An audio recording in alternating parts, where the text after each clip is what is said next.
What is the spiritual dream meaning of an island? Let's talk about Napoleon Bonaparte. Islands didn't just feature in his life, they owned him. He was born on Corsica, a rugged, sea-locked place. So from his very first breath, he was a man of divided territory, set apart, surrounded by water. He clawed his way out of there, conquered an entire empire, made himself untouchable, and then the islands came for him again. Look at this. 1814, after his first major defeat, he gets exiled to Elba, just marooned. Of course, he escapes, lasts 100 days, and then gets crushed for good at Waterloo. And this time, there was no coming back. They sent him to St. Helena, literally one of the most remote places on Earth. No escape, no empire. He died right there, at 51, a diminished man, completely and utterly isolated. His whole life was framed by islands: birth, exile, escape, and finally death. And you know what? He never once stopped to ask what they were telling him. He just never got the message. So if islands showed up at every single turning point in his life, what are the islands in your dreams trying to tell you? Think about it. Is that island in your dream a safe refuge you escaped to? Or is it a prison you built, brick by painful brick? Are you stuck there because of circumstances? Or, and be honest with yourself, did some part of you actually choose this isolation because it felt safer than the risk of real connection? And all that water surrounding your island, is it really keeping the danger out? Or is it keeping you in? Okay, let's break this down, because to get the dream, you have to get the symbols. Psychologically, it's pretty straightforward. The island, that's the self, your core identity, separated, defined, bounded. And the water? Well, in the language of the unconscious, water is always emotion. It's the collective, the entire world of relationships.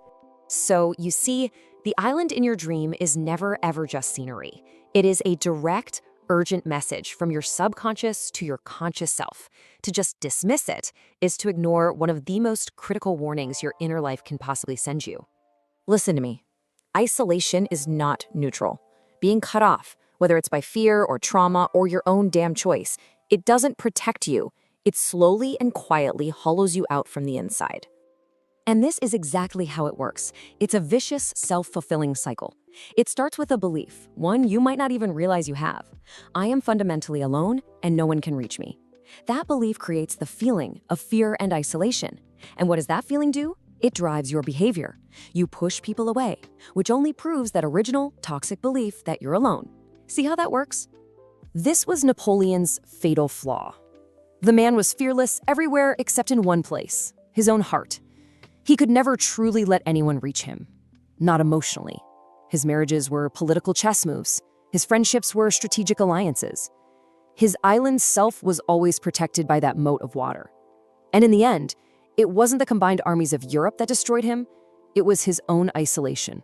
This dream is so important right now because we are living through an epidemic of loneliness that we've decided to dress up and call independence.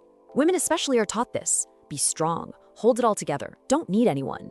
The island dream is what shows up when we've been performing that lie for way too long. So let's be crystal clear about your dream's real message. It is not congratulating you on how strong you are. It's not a medal for your independence. It's a warning. It is screaming at you that you are isolated and that this isolation is costing you far, far more than you realize. That dream is your psyche, standing on the shore, frantically waving its arms, trying to get your attention. So the only real question left is, are you going to listen? Part 2.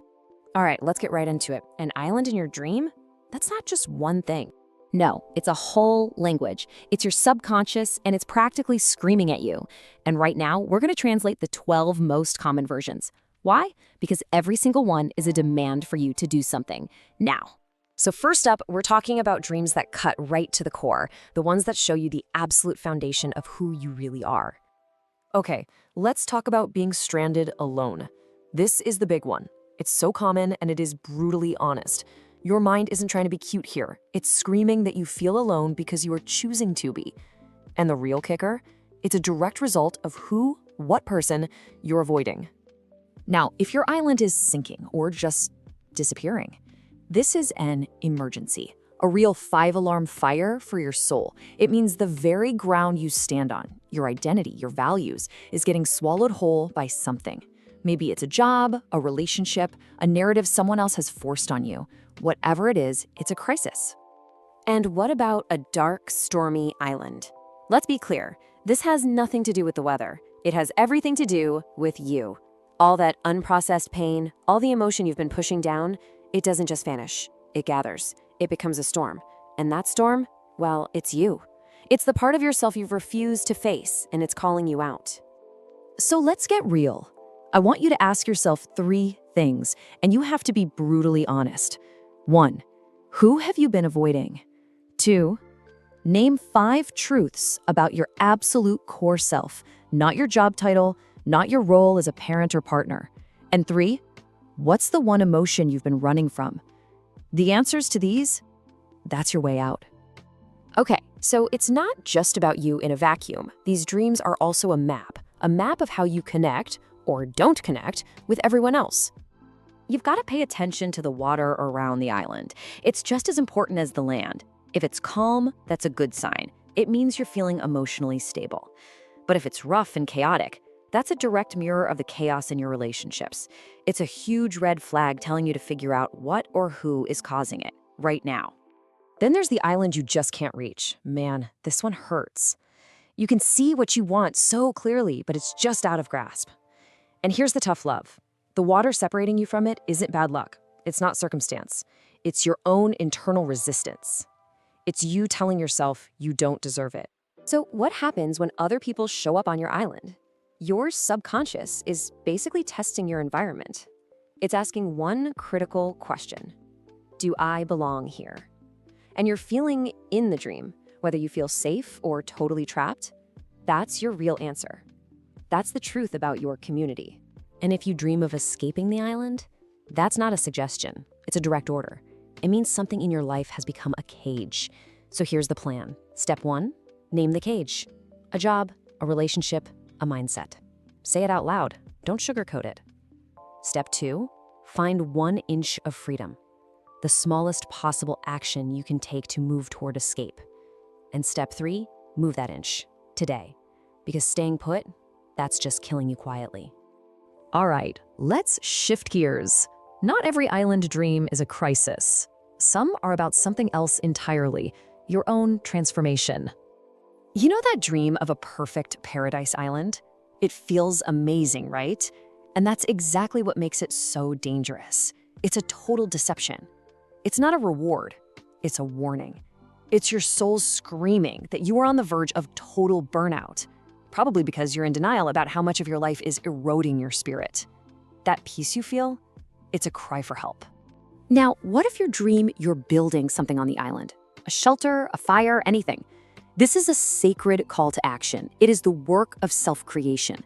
Your psyche is telling you to stop waiting for the right time or the right circumstances. You have to build with what you have right now. So what's that creative project you've been putting off? I want you to dedicate 30 minutes to it today. Not to finish it, just to continue it. Your soul is refusing to let that vision die. Finding an island completely by accident, this is a dream of pure grace. It means something is coming into your life that's going to change everything. A person, an opportunity, a moment of clarity. Your only job here is to practice being receptive, to just stay open. Stop saying no to things just because you didn't see them coming. If you keep dreaming of the same island over and over, that is unfinished business, period. Your mind is dragging you back to a specific time or place because you left something unresolved there. And listen, closure isn't something you get from someone else. It's an internal job. It's a gift you have to give yourself. It's time. And what if the island keeps changing, shifting shape? This isn't a bad sign. It's actually an acknowledgement. It's your subconscious saying, hey, I see you. I know this is a wholly in-between space. You're not who you were, but you're not yet who you're becoming. The only thing the stream asks of you is to stop demanding certainty. Just be in the uncertainty and take care of yourself. So when you boil it all down, these dreams are a direct line to your soul. There's no filter. They're showing you exactly what you need to build, what you have to release, and who you are becoming. So really, there's only one question left. What is your next move? Because make no mistake, your dreams are talking. The real question is, are you listening? Part Gree. Okay, so you've got the language, you know what your dreams are saying. But guess what? That is not enough. Knowing what that island means, it's completely useless if you don't do something with it. So let's get into what you're actually going to do, starting right now. First up, mapping your inner world. We're going to start by digging up what's already there. You know, the patterns, the pains, the stuff that's running your life from just under the surface. And listen, this is about documentation. It's not about judgment. So let me ask you, are you the woman who needs evidence? You know who you are.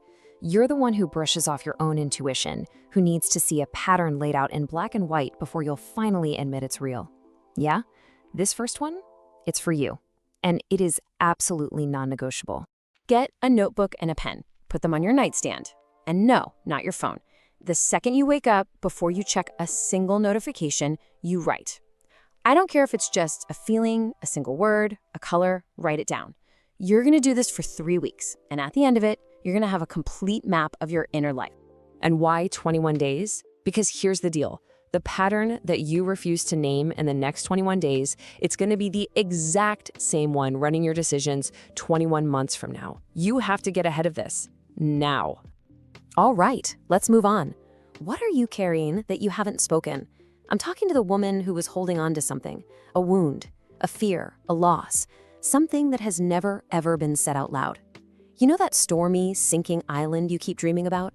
Yeah, it's living right next door to that thing you won't say. And this is why it matters, because unexpressed pain, it doesn't just dissolve, it displaces. That pain you're carrying around, it doesn't just vanish because you pretend it's not there. Nope, it just changes shape. It becomes that low-grade anxiety you can't shake, or that numbness you feel, or that sudden rage that seems to come out of absolutely nowhere. It has to go somewhere. Here's what you're going to do. You're going to write a letter. By hand. To who? Honestly, it doesn't even matter. I want you to write down everything you haven't allowed yourself to feel. Don't you dare soften the language. Don't edit it. When you're done, you release it. Burn it. Bury it. Tear it into a million tiny pieces. Look, the point isn't the letter itself, it's the act of finally speaking the unspeakable. Your deadline? 48 hours. You need to do this while that urgency is still screaming in your gut. Do not let this window close. Okay, next section, drawing your lines. We're taking everything we've just learned and we're moving it from your inner world out into the external one. We're gonna look at how the state of your island is actually showing up in your relationships and your ability to protect your own energy. Let's be real. Are you the woman who gives everything? The one who can't say no? The one who holds space for everyone else's emotions while yours just pile up, totally unfelt? Think about it. The island in your dream, that's you. The water, that's everything else pressing in. And for you right now, that water is a flood. And I want you to get this reframe. This is so important.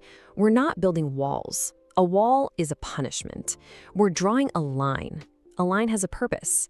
It's a line that says, hey, I'm still here, but I need this edge to stay whole. So here's your audit. I want you to write down the top 5 things, people, commitments, whatever, that drain you. Then just pick one. Identify one single boundary you are going to set clearly and kindly sometime in the next 7 days. Because your island was never meant to sustain the whole world. It was meant to sustain you. That's its entire purpose. All right, next question. Who have you been avoiding? Come on, you know the name. It popped into your head before I even finished the sentence. There's a conversation you've been circling, a disconnect with someone that's literally haunting your dreams. And here's the lie we tell ourselves, right? I'm not ready. But ready is a myth. It's a myth that protects the wound. You're never going to feel ready. Waiting just allows that distance to harden into something permanent. Ready is just an excuse to stay comfortable in the pain. You've got 72 hours. Reach out. You don't need some big, perfect script. All you have to say is, I know I've been distant. Can we talk? That's it. That's enough. In fact, that's everything. Okay, this one is for the woman who thinks she's fine alone, the one on her island who never, ever crosses the water. You've totally convinced yourself you like it this way, right? That connection is just too risky, that you're safer all by yourself. But here's the hard truth. Your island was never meant to be a permanent address. You are not fine. You built a fortress to protect yourself from pain, and now you're just trapped inside it. So this week, you're going to open the door. Reach out to one person, make a specific plan, a date, a time, a place. Let someone in. Last section, rebuilding your foundation. Because now we have to rebuild. These are the non-negotiable habits that will make sure your island doesn't just survive the next storm, but actually learns how to thrive. Simple question, do you have no time for yourself? You're just running on fumes, aren't you? Your entire identity is wrapped up in what you produce, what you do for others. But the woman who never rests doesn't just burn out. She slowly forgets who she is. Her island just goes dark. 50 minutes, that's all I'm asking. Once a week, you block out 50 minutes that are just for you. And no, this isn't for productivity. This is for restoration. A walk, reading a book, making something with your hands. Honestly, what you do matters less than the practice of fiercely protecting that time. Go schedule it right now. And what about this? Have you lost your sense of the sacred? Look, if the word spiritual makes you cringe, if faith feels, complicated, just listen. Your island is your soul's territory, and it needs tending, especially if it feels like a total wasteland right now. Just choose one of these. Seriously, 5 minutes of silence every day, naming 3 specific things you're grateful for. A walk outside, no earbuds. Reading a single poem out loud. The actual practice is way less important than doing it every single day. You're rebuilding your foundation one tiny piece at a time. Please, don't wait for the next crisis to remind you that you need an anchor. So the window is closing. What are you going to do? The information is right here. The path is clear. But the choice and the work, that belongs completely to you. What happens next has nothing to do with what you know. It has everything to do with what you do.